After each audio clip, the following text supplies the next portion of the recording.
Hey everybody, welcome back to the Hillbilly Voodoo channel. If you're new to us, this is Project EOR, our extreme off-road wheelchair.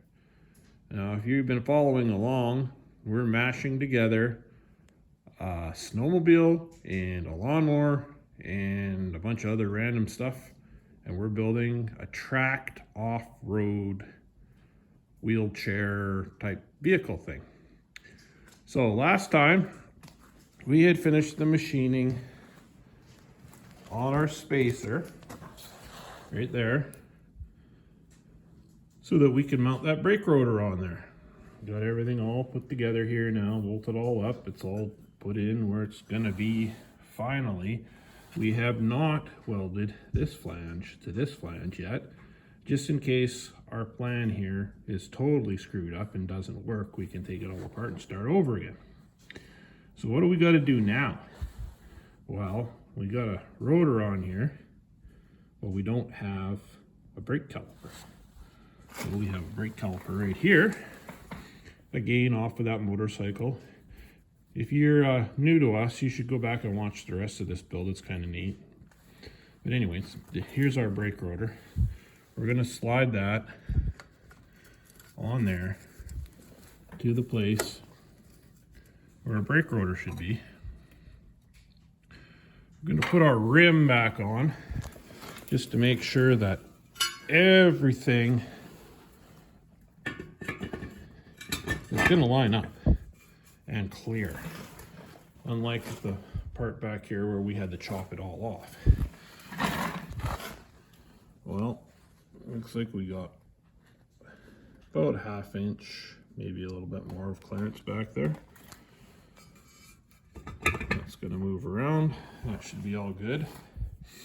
In case you're wondering, it is goddamn cold out here today. And I'm not talking like, oh, I need a little scarf kind of cold. I'm talking like diesel won't burn kind of cold. Like, we got this polar vortex thing and it's minus 25 during the day right now. It was well below minus 30 at night. So anyways, tools are just barely not freezing to my hand out here with the heat on in the shop. So this is going to be a little bit of an interesting video. So with the rim off of there, you can see that that's the caliper on there, on the rotor. Now, we're going to set that caliper right about there. So the bleeder screw is straight up and down. Should make everything a little bit easier to bleed when we get it all put together. Now we need to make a bracket for back here. And it's got to go through the bolt holes that are in that caliper. And it's got to bolt up to this frame. So what am I going to do? I think I'm going to find a piece of steel that I can use on the back side here, and it's drill some holes through it so it's up to about there, tack it in place, and then we'll build all of our bracketry around it. Is that going to work? I don't know, but we're going to find out here in a minute. Well, we got a piece of steel here. Everybody's going to have to deal with the noise of the furnace blower because without it on, the camera keeps shutting off and freezing up. So put our brake caliper on here. And it's so cold that our Sharpie pens aren't working today, so we'll have to use the old pencil. Mark ourselves some holes. I should say mark ourselves a spot to drill some holes. Let's see what that looks like. Yeah, we got 2 marks there, so we can take it over the drill now and drill it up. Well, we got some holes poked in our piece of steel here and got our caliper bolted onto it. Now we'll take our pencil and we will mark how wide we want to make this little bracket here. Mark that like that.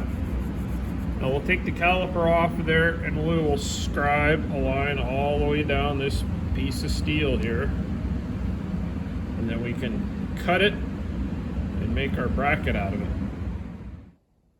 Got our little plates cut out here. Drill holes drilled in the frame, plate bolted to it. Brake caliper, piece of steel plate bolted to it. Now that we got everything all lined up, we're gonna tack it right here.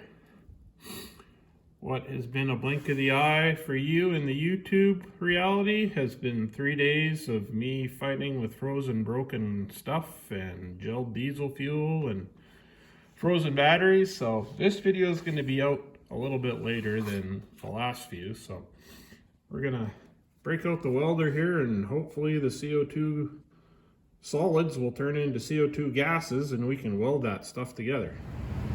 Got that bracket tacked together there. That's more or less the space that it's going to occupy. Now we'll take it out.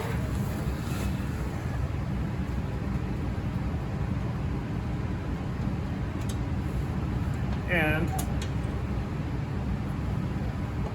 we will start filling all this in with metal so that this bracket isn't just a little limp thing here. It's actually all beefed up, and maybe put a little bit of triangulation in there and make it look like an actual caliper bracket that's not going to fall out.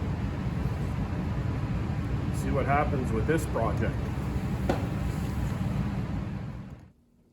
Got our caliper bracket all finished up here. Now if this looks like a caliper bracket to you, then you've probably found the right channel for you, and you should subscribe right now.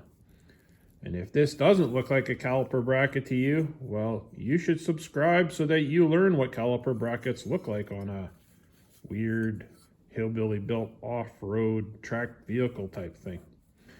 If you're liking my content, give me a thumbs up, make some comments, and we're going to stick this thing on here and make sure that it works. Now we've got our caliper bracket all bolted in there and she's lined up and looks like it's going to do what it's supposed to do. It's all straight, really sturdy. The rotor still moves. It's all lined up. So now all I have to do is rinse and repeat for the other side, and remember that it's exactly the same except completely opposite because it's going to be a mirror image. So I think we're going to leave this video here because it's starting to get really cold out here again. It's back down to about -17 and my face is starting to freeze and I'm having trouble talking. So until next time, remember, use what you got to make what you want.